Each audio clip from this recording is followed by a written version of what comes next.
नि थाखाय आं बयखौबो खावलायो।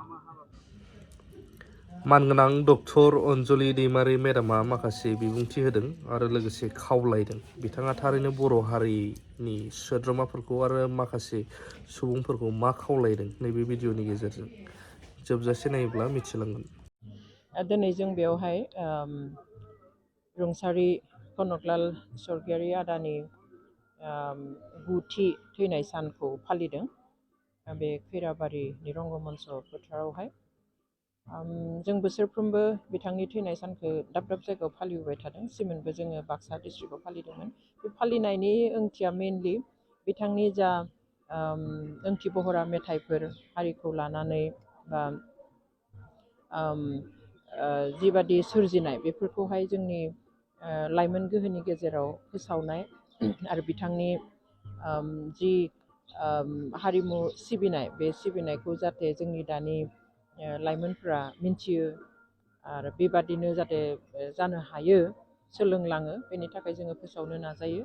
कनकलाल स्वर्गियारि होनोब्ला जोङो गोदोनि दानि एकदम यां जेनेरेसना हयथ' गोबाङा बा खायफाया मिथिनाय नङा, खिन्थु जों जिखिनिया मिन्थियो बिथांनि मेथाइ खन्नायानो होन बिथांनि मेथाइनि बाथ्राफोरानो होन जों बयबो मिन्थियो, बयनिबो गोसोआव नांनो हानाय हारि फोजाखांनायानो होन बा मिथिंगाफोरखौ लानानै खन्नायानो होन इउनिक टिउन इउनिक लिरिक्स आरो इउनिक प्रेजेन्टेसन बेखौ जों बयबो मिन्थियो।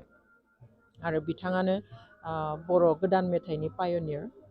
गुवाहाटि अल इन्डिया रेडिअ'हाय मडार्न सं एबा गोदान मेथाइ खनगिरि हिसाबै जों बिथांखौ मिथियो। बिथांखौ जोङो हरखाब खोमानो लानो गोनां जानाया बर' हारिनि थाखाय गेदेर खहा, स्पेसियेलि बर' हारिनि हारिमुनि फोथाराव।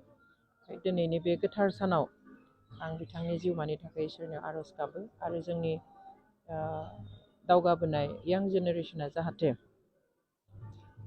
जेब्लाबो थुलुंगा होथाव, जेब्लाबो थावरिनो हाथावथाव, जेब्लाबो बाख्नायथाव आरो बर' हारिमुआवहाय गोहोम खोख्लैथाव हारिमु सिबिलांनो थाखाय थुलुंगा मोनगोन कनकलाल स्वर्गियारि बिथांनिफ्राय होननानै आसा खालामो।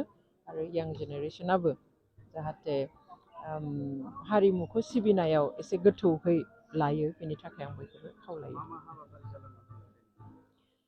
जोंहा दिनै बेयावहाय नर्मेलि जोङो जेराव खुङो बेयावहाय कनकलाल स्वर्गियारि बिथांनि मेथाइफोरनि सायाव कम्पिटिसन एबा बादायलायनाय खुङो, जाहाथे जोंनि यां जेनेरेसन एबा लाइमोनफ्रा बिथांनि मेथाइखौ बुरखाङो, खोनासङो, प्रेक्टिस खालामो, खनो आरो कम्पिटिसनाव बाहागो लायो। आरो बेबायदिहायनो बिथांनि मेथाइनि सायाव सरसा जाबाय थागोन, रोंगोन, मिन्थिगोन।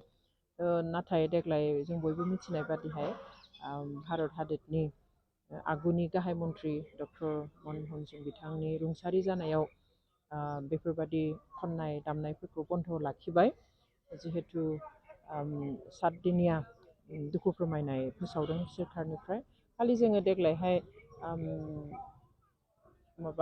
सावगारि बोनाय कम्पिटिसनखौल' लाखिबाय, बे जालांबाय। आरो बेनि उनाव दा प्राइज डिस्ट्रिबिउसन आरो लोगोसे फिसाहै ओरैनो रायजोनि मेल खुंनाय जाबाय। बेखिनिजोंनो देग्लायनि जि फालिनाय बेखौ फोजोबनाय जासिगोन।